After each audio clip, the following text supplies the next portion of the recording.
Today I'm craving something very specific, buffalo chicken on a biscuit. It's an old sandwich I used to order super hungover from a place in Brooklyn called Pies and Thighs. And I always loved buffalo chicken, but I never had it in a biscuit, and the way they did it up just hit right in the morning.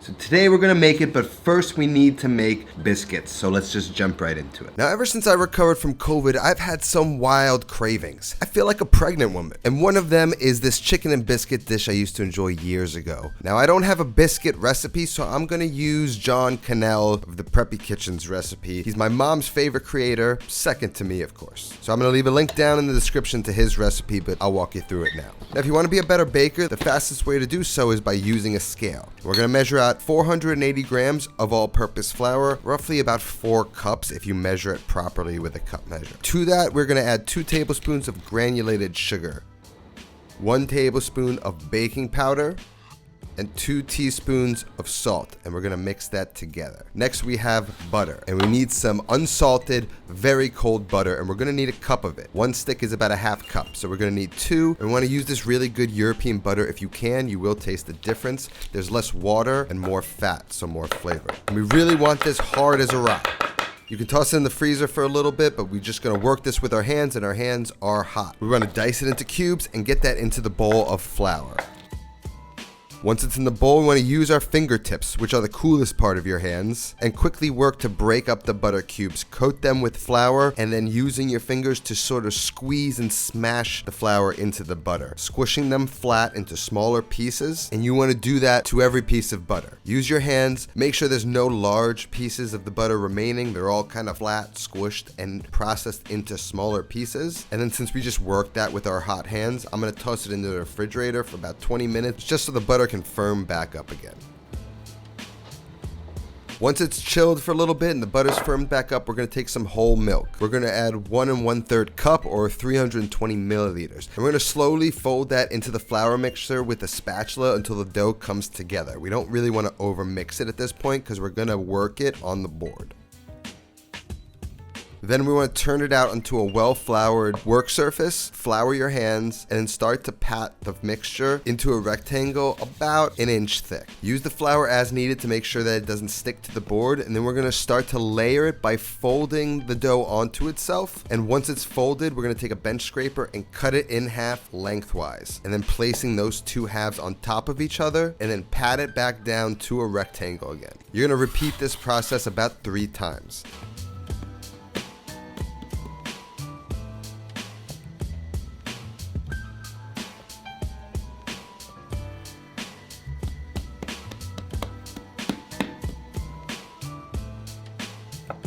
Once you've created enough layers through the stacking process, you want to pat that down to its final rectangular form that is about 3/4 of an inch thick. 1 inch thick is going to be too high. It may result in the biscuits leaning over when they're cooked and not coming out tall and straight. Once you got that 3/4 of an inch rectangle ready to go, we're going to take the largest circular pastry cutter we have in one of those kits, which is probably around 3 inches. Just enough to make like a sandwich-sized biscuit.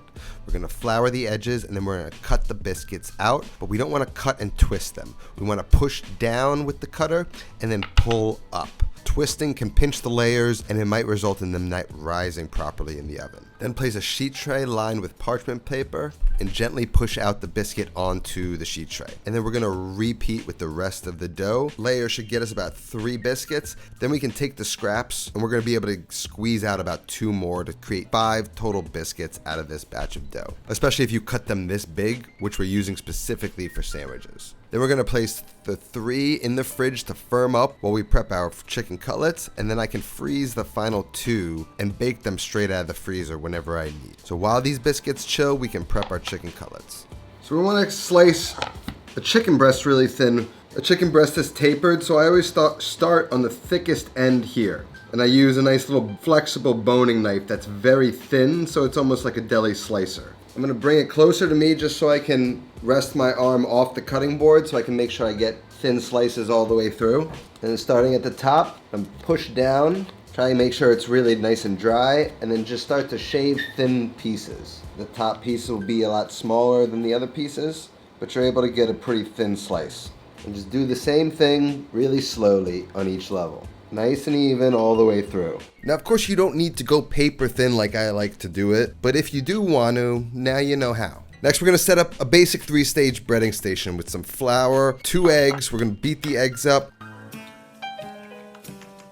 Then we're going to add some regular plain breadcrumbs and some panko breadcrumbs, about a cup of each. Then we're going to hit the flour with salt, the eggs with salt, and the breadcrumbs with salt. We're also going to season the chicken breasts, and then like we've done on the show before, into the flour. Make sure the chicken is coated in the flour, pat off the excess, then into the egg. Make sure the egg is completely coating the chicken, and then pat the excess off of the egg, and then into the breadcrumbs. Give the container a shake, get the breadcrumbs coated all over the chicken, give it a flip, press those breadcrumbs in there, and I'm kind of psychotic with breading. I like to push it deep into the chicken and make sure there's no wet spots remaining that won't get crispy. And you just want to repeat that process until you have all of the chicken breaded. Besides the thickness of a chicken cutlet, the biggest issue I see mostly is just an insufficient coating of breadcrumbs on the chicken. You want the breadcrumbs to fry and encase the chicken, so making sure that it's completely coated over 100% of the chicken will ensure you have phenomenal chicken cutlets. Once they're all breaded, we can start to fry them off. I'm going to need a high-rimmed saute pan over medium heat. I'm going to coat the pan with about a 1/4 inch of olive oil. I'm also going to preheat the oven to 425 for the biscuits. And in a small pot next to the oil, I'm going to add about a half of this big bottle or 1 small bottle of Frank's Red Hot. And I'm going to bring that up to a simmer before we start to add some butter. Once the oil is up to a frying temperature, about 350, we want to add about 2 chicken cutlets at a time and just fry those off very carefully. Let them fry on one side for about a minute. Give it a flip. Let the other side cook for about a minute or so. Then like to baste the hot oil over each side. Make sure that they brown really nice and evenly. And after about 4 or 5 minutes, rotating every few minutes, the chicken cutlets should be nice and golden brown and crispy all throughout. Want to get them onto a wire rack, hit them with a little bit of salt, and then finish frying off the batches of chicken.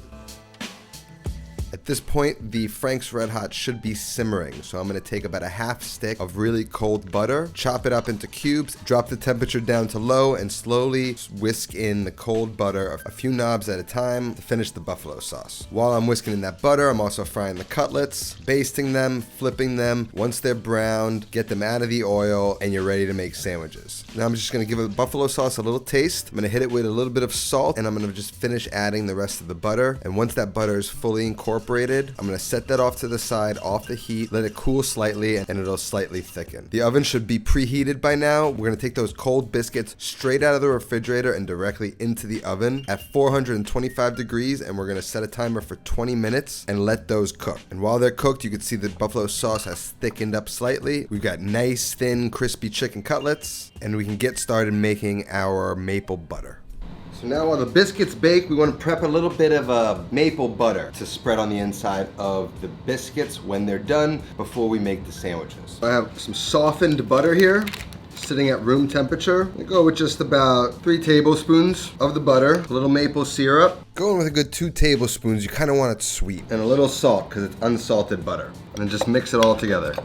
Now this stuff's outrageously good, and you're going to want to use a generous amount. You got some maple butter. After 20 minutes, the biscuits should be done. We're going to get them out, and we're going to let them cool. And I'm no biscuit connoisseur, but these look pretty damn good to me, and they taste pretty good as well. I can see nice layers. I'm happy with them. We're just going to get them off the sheet tray and let them cool. And if we take one apart, you can see the flaky layers. It's light. It's buttery, and with that maple butter, you won't be able to stop eating them. Then we're going to take the one for our sandwich. While it cools, we're going to rub some of that maple butter straight on top. And then once it's cooled to the touch, we're going to cut the biscuit in half. And then we're going to liberally add that into the inside of the biscuits. Then we're going to take a nice chicken cutlet. We're going to pour that thick buffalo sauce generously across the top of that chicken. And then we're going to place it in between that cut biscuit. And you have the buffalo chicken on a biscuit. My weird and wild craving for today. Recipe's going to be down in the description. That's all that I have today. I'll see you next time. Until then, take care of yourself and go feed yourself.